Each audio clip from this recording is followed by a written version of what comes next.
సూచనలు చేస్తున్నారు. ఎందుకంటే ప్రస్తుతం ఉన్నటువంటి వర్షాల నేపథ్యంలో కూడా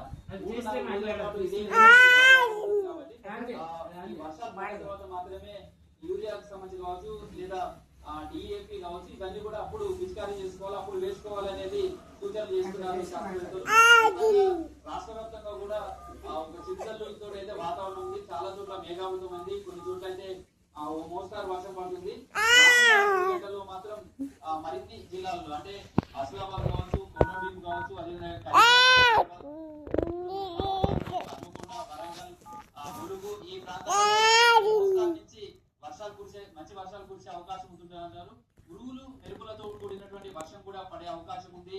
ఈదురు గాలులు కూడా 30 కిలోమీటర్ల వేగంగా గాలి కూడా వెదర్ రిపోర్ట్ చెప్తుంది. ఈ నేపథ్యంలో భారీ వర్షం పడే ఉండడం కావచ్చు, లేకపోతే ఆ సమయంలో పంట పొలాల దగ్గరికి వెళ్ళడం కానీ చేయొద్దు, ఇళ్లకు పరిమితం కావాలని చెప్తున్నారు.